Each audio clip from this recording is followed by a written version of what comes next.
Good morning all. Today discuss about an IPC, instrumentation process control. And unit number 2 Laplace transform. એમાં topic છે inverse of transform functions by partial functions. Simply એને કહીશું આપણે inversion by partial ફ્રેક્શન્સ. એના પહેલાં આપણે સમ equations છે એ જોઈ લઈએ કે which equation use to in this theory. તો first one simply Laplace function કયું છે તો L of T is equal to F of S is equal to 0 to infinitive તો F of T e raise to S T યાદ રાખજો. જે Laplace ફંક્શનનો derivation છે simply linearly for this type for Laplace function in 6 bracket for af1 bf2 is equal to the a Laplace f of 1t then b Laplace f of 2t. Okay, then after the transform of derivative, which function? This one. The d differential functions આપણે જોયું ને df1 df2 df3 એક ત્રણ રીતે આવે છે. Laplace d of t by dt is equal to s f of 0 f of s minus f of 0. અને simply derivative functions જે અલગ અલગ રીતે આવે છે એનું આપણે એક્ઝામ્પલ બી જોયું છે આપણે. Okay, s raise to n n-1 n-2 up to n સુધી. Okay, then the transformation of this function in the table માં જોઈશું આપણે. take simply Laplace functions both side of the equations, the initial conditions અને ત્રણ function આપ્યા છે તે જોવાના છે આપણે આ રીતે. and solve the resulting equations for the Laplace transform of the unknown functions algebraic. So find the functions of the t that has the Laplace transform obtained in step 2, the functions of the satisfied differential equations and initial conditions. આપણે બે theorem જોયા હતા. Which theorem? Final value theorem અને initial value theorems. એના basis પર આપણે જોવાના છે equations. Then the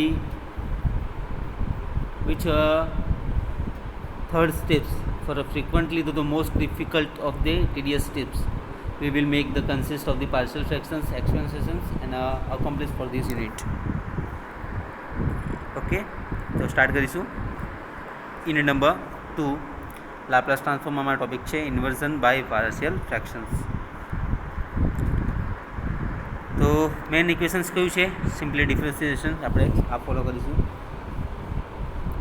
an dn raise to x by dt raise to n plus a n minus 1 d raise to n minus 1 x dt n raise to minus 1 plus up to a1 સુધી dx by dt અને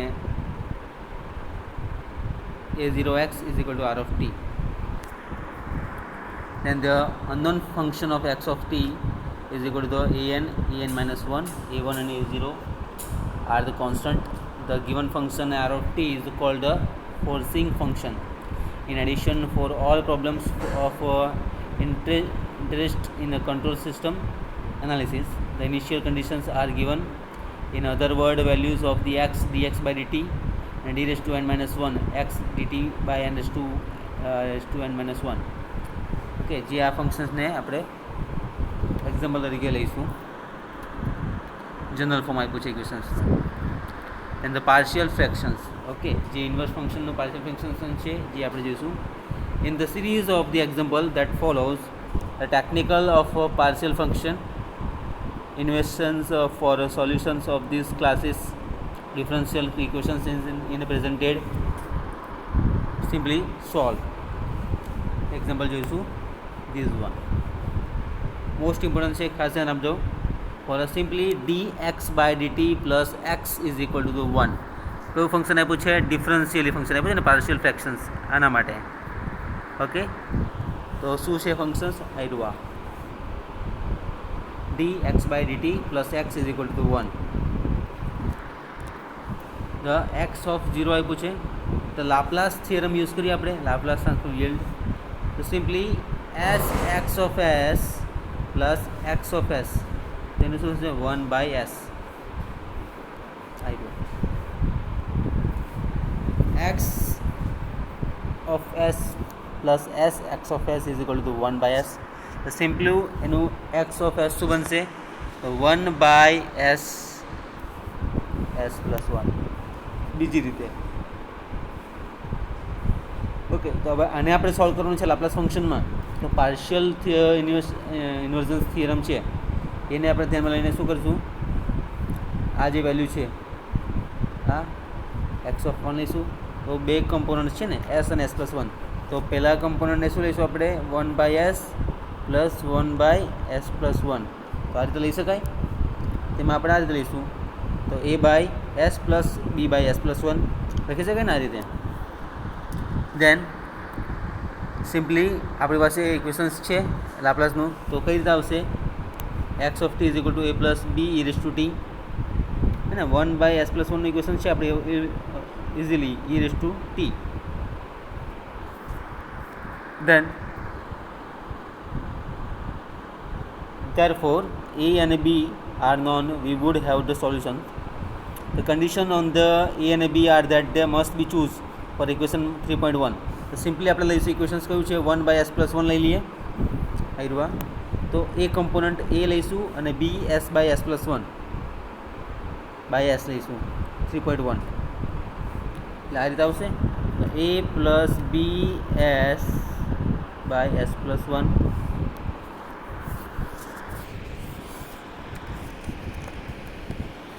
કયા છે એ આપણે equations 3.1 આયરવા.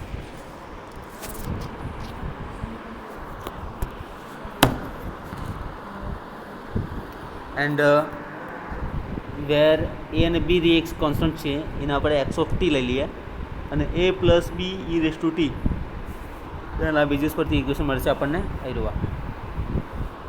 તો since this the must hold for all the s, it must be hold for s is equal to 0. So putting the s is equal to 0, the equation 3.3 મળ્યું.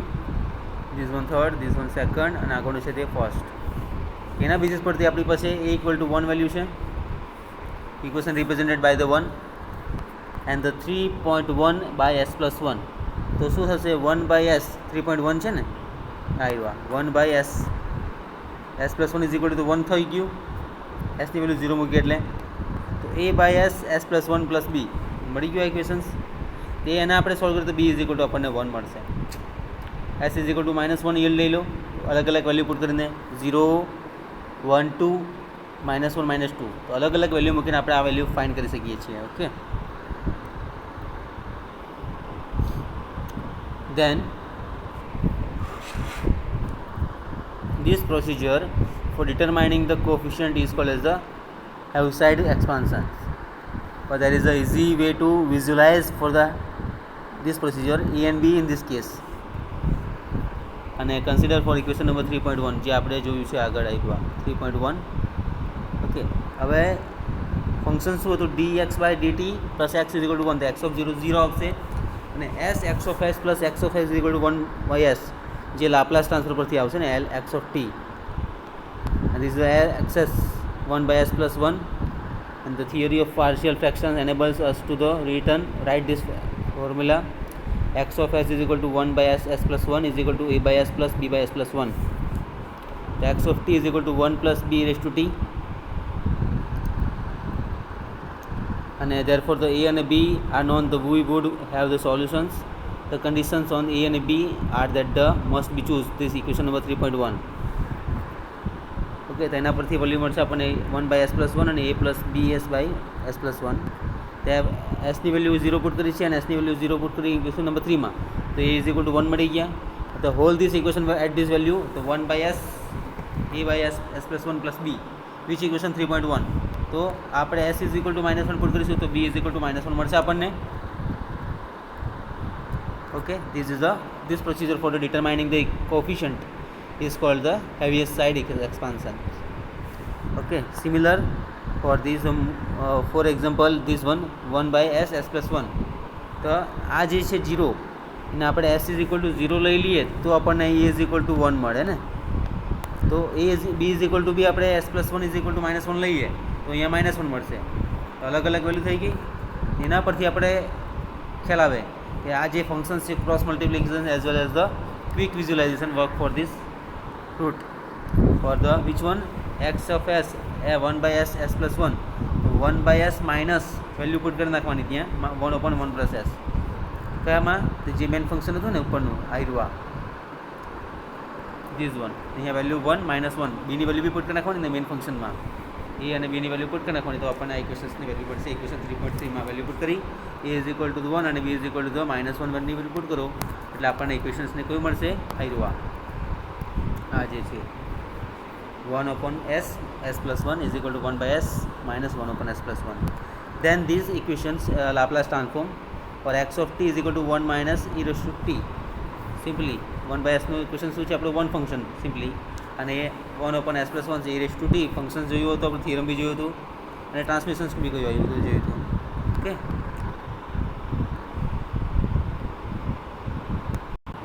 તેને continue કરીશું. Example number 2 કે first part આપ્યો છે અને second part આપ્યો છે તેને અલગ અલગ લઈ લઈશું. બરાબર રકમ કઈ છે? This one the which one partial fractions inverse of transfer function by partial fractions. તો CA is equal to 2/s 5s+1 plus 15/5s+1. તો પહેલું પદ છે આપણે લઈ લઈએ આવ્યા તો 2/s 5s+1 તો આપણે એને 5 વડે ડિવાઈડ કરીશું. 5 વડે ડિવાઈડ કરો તો 2/5 મળ્યું. અહીંયા s છે 5 કેન્સલ થાય એટલે s+1/s. ઓકે તો આમાં કેટલા પાર્ટ પડે છે? 2 પાર્ટ પડે છે ને. તો એક તો 1/s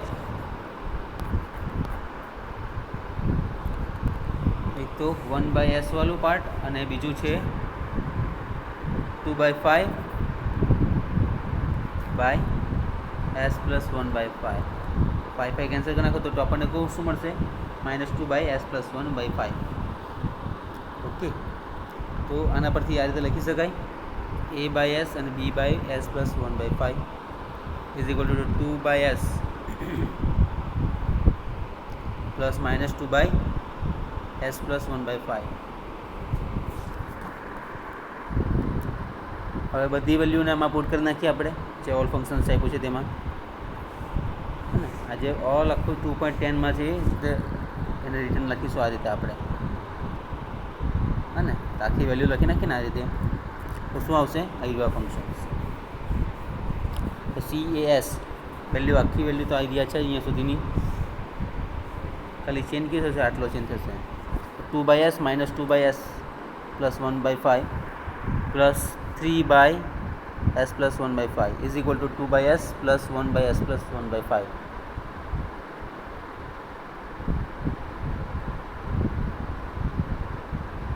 ઓકે તો આ -2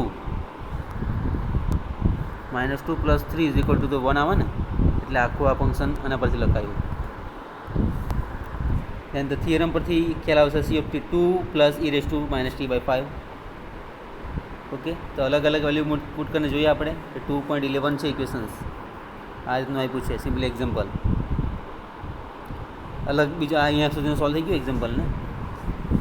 હવે આ જોવાના છે તો 70/s 5s+1 આપેલું છે એને આપણે કઈ રીતે લખી શકીએ? તો 70ને આપણે ડિવાઈડ કઈ રીતે કરીશું?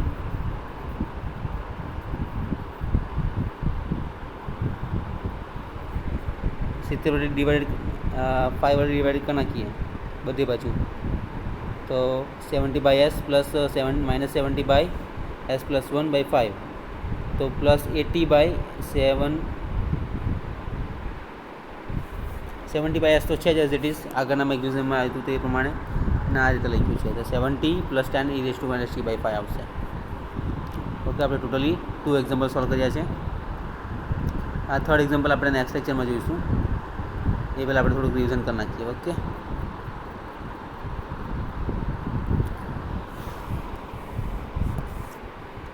this is a Laplace transfer functions L f of t is equal to f of s 0 to infinity છે t e raised to -st/d2 અને linearly a f of 1 plus b f of 2 જે અલગ અલગને plus થઈ શકે લાપ્લાસમાં બંનેને Laplace આપી શકાય ને a અને b ને. is that a transfer derivative functions L d f of t by dt અને s f of s minus f of 0 a transform of the nth derivative જે આપણે એક્ઝામ્પલ એનું જોયું હતું n ડેરિવેટિવનું. ધેન ધ ફંક્શન લાપ્લાસમાં simply એક example આપ્યું છે એ જોઈએ આપણે. આ ડિફરન્શિયેટિવ ફંક્શન હતું તે જોયું આપણે. હવે આ એક ફંક્શન આપ્યું છે તેમાં એક્સ અને એસ લઈ લઈએ. S X of S plus XS is equal to 1/s. અને સેકન્ડ વન જે આપશે એના પરથી આવી રહ્યો અથવા અહીંયા આવશે, એના પરથી લખ્યું આપણે a b e t અને 1/s પ્લસ 1 પરથી આવી રહ્યું આપણે આ મળ્યું. સોલ્વ કરો તો આપણને ફંક્શન મળી જશે આવી રહ્યું. બધી વેલ્યુ પુટ કરી નાખવાની આપણે x T is equal two 1 minus e t. Second example જોયું આપણે. આ ફર્સ્ટ ટર્મને આપણે 5 વડે ડિવાઈડ કર્યા, 5 વડે ડિવાઈડ કરશું તો મેઇન ફંક્શન કયું મળશે આવી રહ્યું.